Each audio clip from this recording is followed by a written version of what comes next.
Oras ng makihula, makisaya at manalo ng papremyo dito sa Family Feud. Please welcome our host, ang ating kapuso, Ding Dong Dantes. Alright, welcome back! Isang mapagpalang Huwebes po ng hapon mga kapuso at syempre, dahil Thursday ngayon, anong ibig sabihin guys? Yan naman! Grabe, ang galing! Alam niyo na talaga ang mga bibong ganap natin dito sa pinakamasayang family game show sa buong mundo, ang Family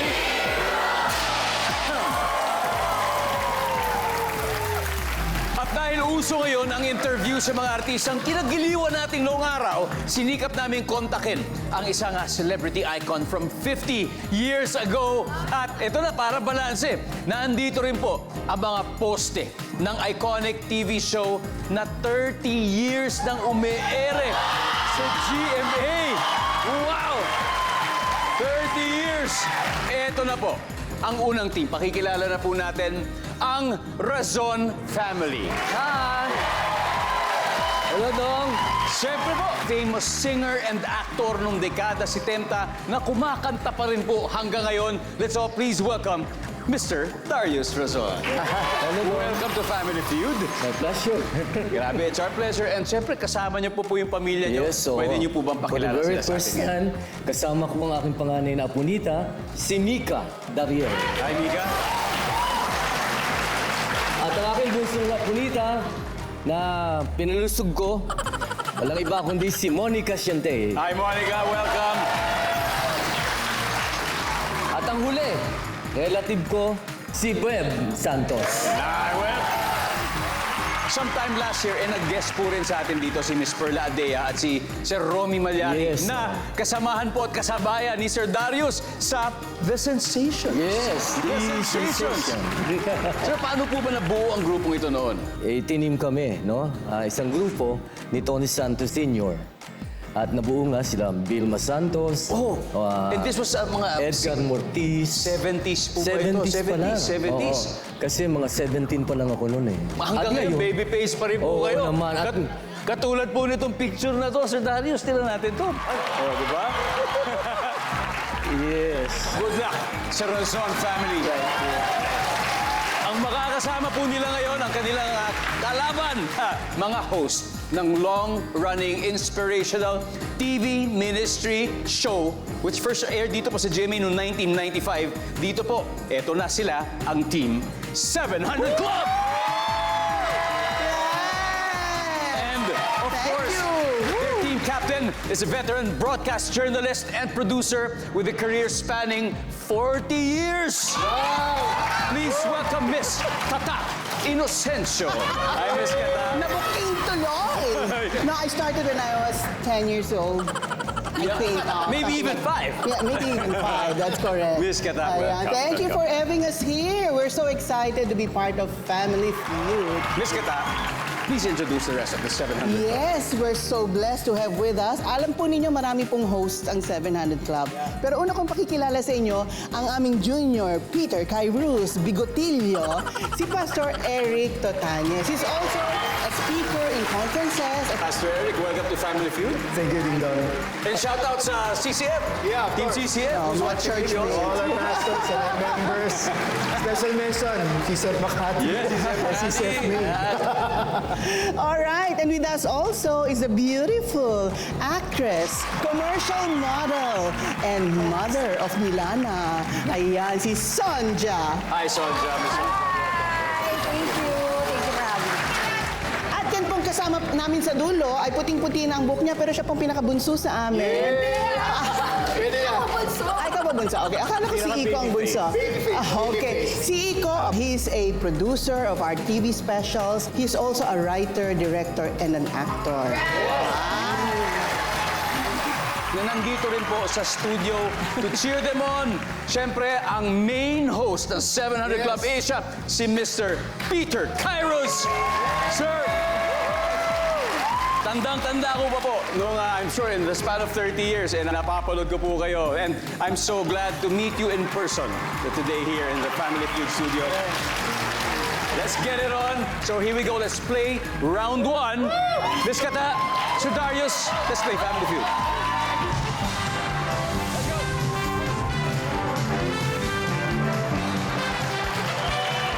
Yeah. Guys, here we go. Narito na. Nag-survey kami ng 100 Pinoy and the top 7 answers are on the board. Kumpletuhin ang panakot ng teacher sa maiingay na estudyante. Sabi ng teacher, kapag hindi kayo tumahimik, blank. Mas kata, Babagsak kayo. babagsak kayo. Babagsak kayo o ibabagsak ko kayo? Yan. Parang gano'n. Yes. Ibabagsak ko kayo. Nandiyan ba yung Babagsak survey? kayo. Pwede. Sir Darius, may top answer pa tayo. Again, kumpletuhin ang panakot ng teacher sa yung mga maiingay na estudyante. O, kapag hindi kayo tumahimik dyan, blank. Papaluin. Papaluin! Panakot lang, pero wala naman siguro teacher na Wala, gumagawa wala nun. naman, wala. Nandiyan ba ang papaluin ko kayo? Wala. Miss Kata, pass or play? Play. Alright, let's go play round one. So Darius. Pastor Eric, kumpletuhin ang panakot ng teacher sa maiingay na estudyante. Pag kayo hindi tumahimik, blank. Makakatikim ka ng pingot. Iba naman to. Masakit din yun. Nandiyan ba ang pingot? Wala. Miss Sonja, kapag hindi kayo tumahimik dyan, blank. Papatawag ko ang nanay mo. Yan. Pwede. Yari ka pag uwi mo. Patatawag ang magulang. Siyempre. Direk, ano pa kaya? Kukurutin. Kukurutin. Services? Wala. Razon family, pwede na kayo mag-usap-usap? Miss Kata, kailangan masagot ito. Kumpletuhin ang pananakot ng teacher sa maingay na estudyante. Kung di kayo tumahimik, blank. Go to the principal's office. Yan. Mapi principal sa office ka. Services? Uy. Web, ano kaya to? Palalabasin. Palalabas sa'yo, Monica? Ano kaya? Just suggest. Papa-guidance kita. Guidance. Iba yung principal sa office, iba yung guidance counselor. Iba yun, ha? Mika. Papalabasin. Palalabasin. Alright, Sir Darius, isang tamang sagot lang po kailangan natin. Again, sabi ng teacher, sa maingay niya estudyante, kung di ka tumahimik, blank. Dadaling kita sa principal's office. Principal's office? Parang yung sinabi nyo. Yun din yun. Naku po. Anyway, nabanggit na po kasi principal's office kanina. Pero iba kasi ang guidance counselor sa principal's office. At tignan natin, tignan nyo nga ang number 7. Nandiyan si guidance counselor. Number 6. Number 4. Patatayuin, squat. O, number 3. Okay, mag-exam. Bibigyan ako ng quiz. And ang top answer ay palalabasin. Ganun din. Alright, ngayon, ang galing ng Team 700 Club Asia, meron na silang 30 points sa round 1. Pero naniniwala po ako sa Razon family kasi siyempre, may kasabihang habang may buhay, may pag-asa. Meron pa pong 3 rounds. So marami pang oportunidad para makabawi. Lahat po tayo ay nakatutok pa rin po sa Family Feud kasi naman masaya ang laban ng pamilya ng 70s iconic celebrity versus hosts of an inspirational TV show. And at this point, mas masaya po ang Team 700 Club Asia dahil may 30 points na sila. Pero mukhang babawi sa round na to ang Razon family. Kaya up next, Mika and Pastor Eric. Let's play round 2. Come on.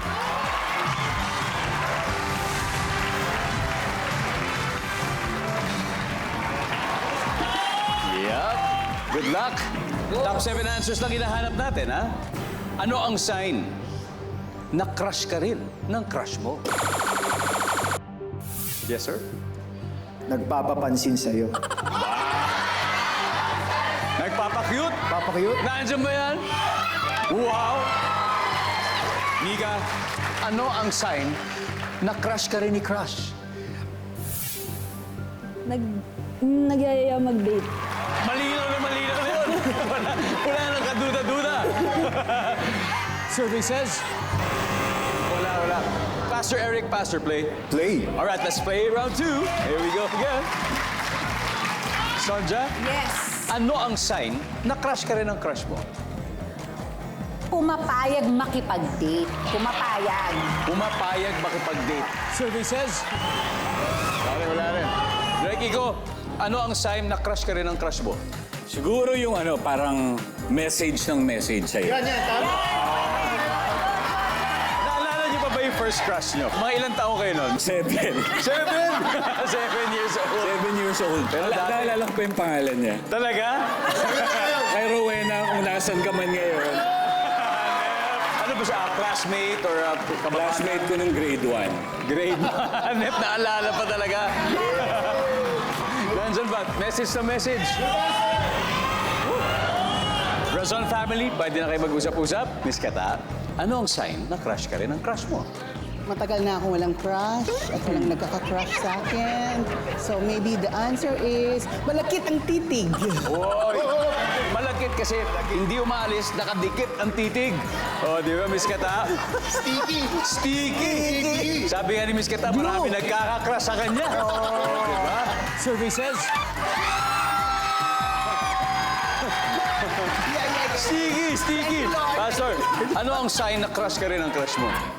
Crush ka ng crush mo kapag ini-stalk ka sa social media. Ini-stop. Survey says... Alright.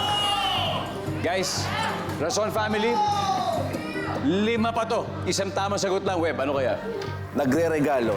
Nagre-regalo, Monica? Nag-aayos ng itsura. Nag-aayos ng itsura. Mika, sign na crush ka ng crush mo. Palagi kang sinachat. Sinachat? Sir Darius, isang tamang sagot lang po. Ano po ang sign na crush ka ng crush mo? Palaging nagbibigay ng regalo. Chocolates, di ba, kung ano man.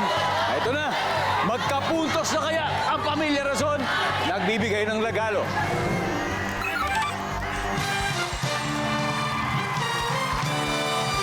Alright, let's see kung ano pa yung mga hindi nahulaan. Number 6, please. Number 5. Number 4. Yeah, nako-conscious. And finally, number 2. Sin, pag sinachat, laging sinachat. Git-gita na po ang laban after 2 rounds. Ang Razon family may 46 na pero may 30 points pa rin ang 700. Welcome back to Family Feud. Marami pong salamat sa mga netizens natin dahil always po kayong present na nanonood at nagko-comment sa ating online stream. Masaya po kami tuwing naisip namin napapasaya namin kayo araw-araw. Dito sa studio, masayang-masaya rin. Pero seryoso ang laban dahil ang Razon family, 46. Samantala, ang Team 700 Club Asia, 30 points pa rin. And next to represent their teams, ang bunsong apo ni Darius Razon. Laban sa actress, host, model, voice talent, Monica and Sonja. Let's play round 3.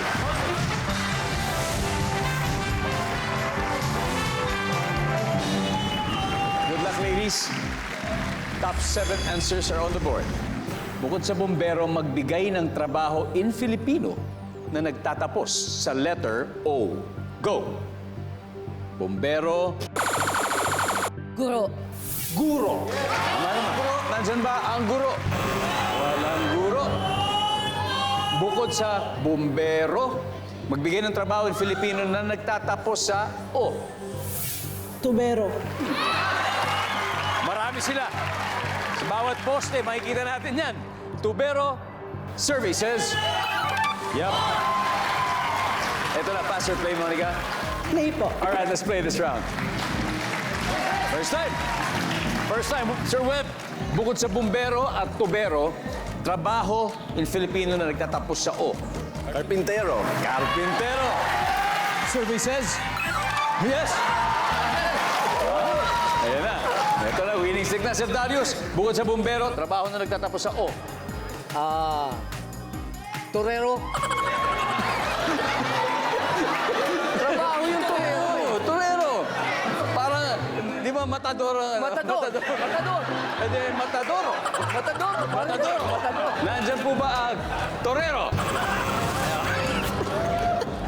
Naku, kailangan pakinggan natin yung isa. Trabaho na nagtatapos sa O. Basurero. Basurero. Yan. Yan na, basurero. Here we go. Monica, bukod sa bumbero, trabaho na nagtatapos sa letter O. Minero. Minero. Miner. Ang dami niyan eh. Ang dami. Di ba? Pero apat na lang po. Minero. Nandiyan ba si Minero? Uy. Alright, 700 Club. Pwede na kayo mag-huddle. Pag-isipan nyo na. Well, bukod sa bumbero, magbigay ng trabaho in Filipino na nagtatapos sa letter O. Latero. Latero! Mga nag-aayos ng bubong. Bubong. Yan, latero. Kaya sa mga latero natin, ang mga nandiyan, ingat-ingat kayo. Mahabang naglalatero, nanonood kayo ng Family Feud sa cellphone nyo. Baka mahulog kayo dyan. Seal muna. Latero! Whoop. Is this your chance? Direct, ano kaya? Bukod sa bumbero, trabaho na nagtatapos sa letter O. Usong-uso po ito ngayon. TikTokerero. TikTokerero. Oh, diba? Pwede ba? Pwede. Sonja. Kusinero. Kusinero. Pastor Eric. Pistolero. Pistolero. Pachu, pachu. Pistolero. Miss Kata, magbigay ng trabaho na nagtatapos sa O. Tindero. Tindero. Ang tanong, bumenta kaya ang sagot na tindero? We'll see for the win. Survey says tindero.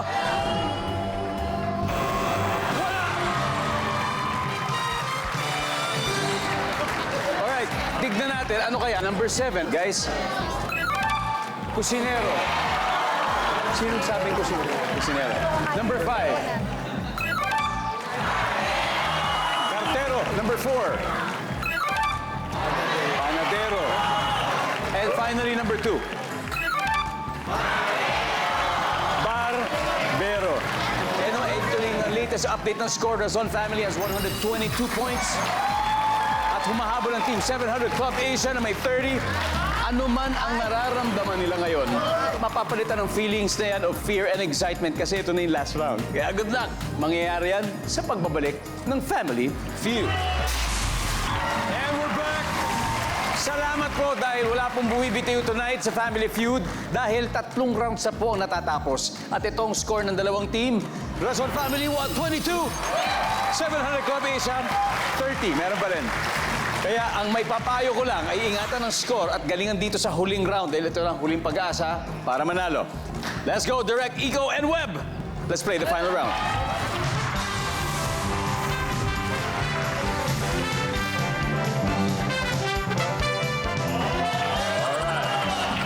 Good luck. Top 4 answers na lang hinahanap natin. Magbigay ng sikat na Pinoy na ang apelyido ay Ramos. Direct Iko. Wendell. Paring Wendell. Nandiyan ka kaya? Tignan natin. Survey says, meron. Web, magbigay ng sikat na Pinoy na ang apelyido ay Ramos. Fidel Ramos. Fidel. Naging presidente noong 1992 hanggang 1998. Nandiyan po ba si Fidel Ramos? Yes. Nasa mas mataas. Pass or play, Web? Play. Let's go play the final round. Ito, exciting na to. Sir Darius, 2 na lang po. Champion na kayo. Magbigay ng sikat na Pinoy na ang apelido ay Ramos. Rian Ramos. Rian Ramos. Kapuso! Nagaganap sa isang importanteng role sa paparating na sangre sa taon na ito. Nandiyan ba si Rian Ramos? Top answer!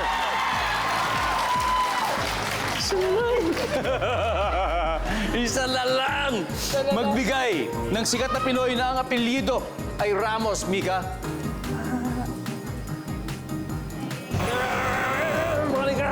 Isa na lang to.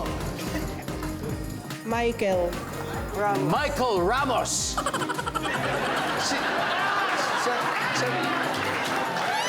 Baka may Michael Michael Ramos po na nanonood sa atin ngayon. Yes, ikaw yan. Survey says. Wala si Michael. 700 Club. Time to huddle. Isa na lang. Pariweb. Mike Ramos. Si Mike! Tatay ni Michael. Kayo naman, tatay naman pala. Mike, andyan, pagpakita nga, Mike. Wala si Mike. Direk Iko, sikat na Pinoy na ang apelyido ay Ramos. Naisip namin si Ming Ramos. Asawa ni Fidel Ramos. Sonja. Gwen Ramos. Gwen Ramos. Buhay na. Pizza ni Michael. Pizza ni Michael. Pizza. Eric. Si Ming lang din na naisip Si ko. Ming lang din. Okay, Miss Kata. If ever, sino ang beneficiary nyo ng 20,000 pesos? Oh yes, humanitarian arm ng the 700 Club Asia, ang Operation Blessing Philippines. We respond quickly to disasters and we also help the poor. Now for the win. Magbigay na sikat na Pinoy ng apelyido ay Ramos. With all humility, Ming Ramos. Si Ming Ramos, siya po ay ang ating former First Lady na hopefully ay sana po nanonood po kayo. Ma'am Ming, sana po nanonood po kayo ng Family Feud. Survey says.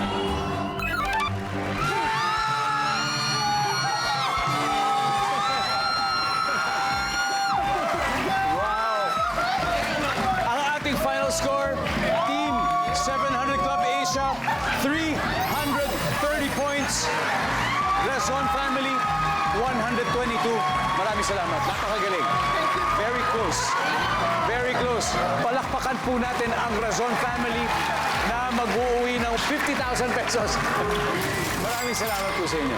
Maraming salamat. And congratulations, 700 Club Asia. Yes, First Lady, Ming. Diba? Thank you. Ito na, nasa final round na tayo. Sino maglalaro sa ating Fast Money Round, Miss Kata? Eric, okay. Okay, game. Eric Tata. It's gotta be Miss Kata and Pastor Eric. Take a breath, guys. Alright, Fast Money Round na po dito sa Family Feud. Kasama po natin si Pastor Eric ng Team 700 Club. Ngayong gabi, target po nila makapag-uwi ng total cash prize na 200,000 pesos. At gaya na nabanggit natin, panalo din ng 20,000 ang charity na napili nila na nabanggit na ni Miss Kata, ang Operation Blessings Philippines. Now, it's time for Fast Money. Are you ready? I'm ready, Ding Dong. Give me 20 seconds on the clock. Ito na. Bukod sa sound ng mga hayop, ano pang sound ang kaya mong gayahin? Go. Ambulansya. Sa gabi, ilang oras naka-on ang aircon sa bahay? 8 hours. Madudumihan ka sa trabahong ito. Basurero. Kung Ernesto ang name mo, ano kaya ang nickname? Ernie. On a scale of 1 to 10, gaano ka galing maghula hoop? 10. Let's go, tignan natin kung ilang points na nakuha mo. Bukod sa sound ng hayop, ano pang sound ang kaya mong gayahin? Ambulansya. Oh. Pastor, paano nga yung ambulansya? Ayan. Hindi, clear na ambulansya kasi pag police car, iba rin. Mas mabilis. Wang, wang, wang, wang, wang, mabilis. Nandiyan ba ang ambulansya? Go! Sa gabi, ilang oras nakaon ang aircon sa bahay? 8 hours. Kasi yan ang ideal number of sleeping hours na isang tao. Nandyan ba ang 8 hours? Nandyan. Madudumihan ka sa trabaho ito. Basurero. Yes. Kung Ernesto ang name mo, siyempre, paring Ernie yan. Ernie. Survey? Nice one. On a scale of 1 to 10, gaano kung galing maghula hoop? Sabi mo 10. Ang sabi ng survey, nice one. 1 to 10. Very good, very good. Balik tayo, Sir Eric. Now, let's welcome back Miss Kata. Yep. There we go. Miss Kata, sa palagay ninyo, ilang puntos kaya ang nakuha ni Pastor Eric? 175. Whoa. Not far. Quite close. He got 124. Ibig sabihin, 76 to go. 76.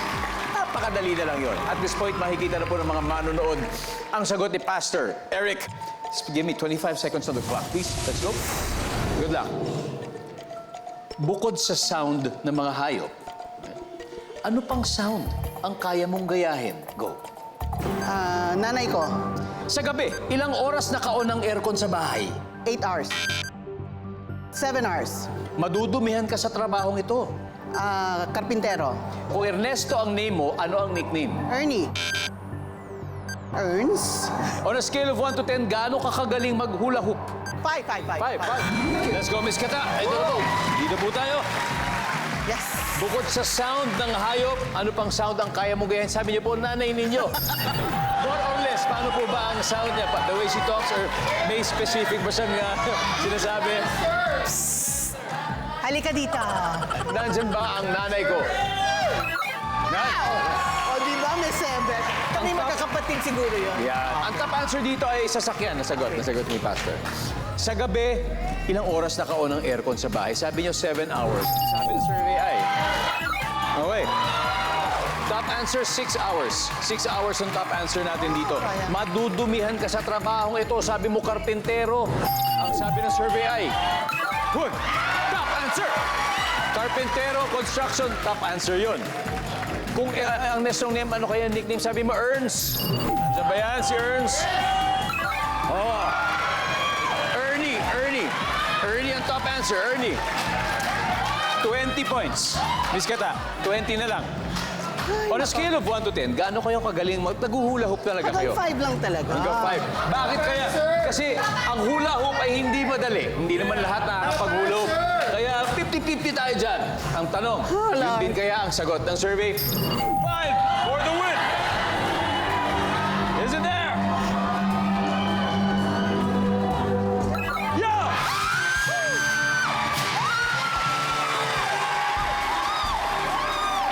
Congratulations!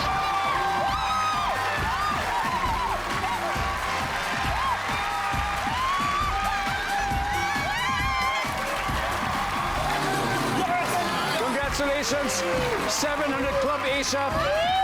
You have won a total of 200,000 pesos. Sir, ano po masasabi ninyo sa win ng 700 Club ngayon? And of course, on your 30th year. Isa lang, thank you, Lord. Wow. Amen. Maraming salamat. At of course, sa Razon family, maraming salamat po sa inyo. Happy 30th. Alam nyo, patapos na po ang Enero, pero asahan yung hindi po magwawakas ang paghahatid natin ng good vibes ngayong 2025.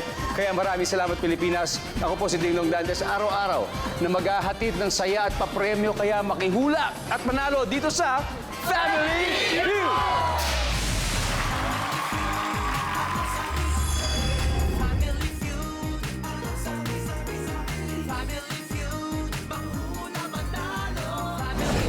Subscribe to the GMA Pinoy Pack on YouTube TV for only $14.99 a month. Watch GMA Pinoy TV, GMA Live TV, and GMA News TV anytime, anywhere. Plus, get the ultimate streaming experience with all these conveniences.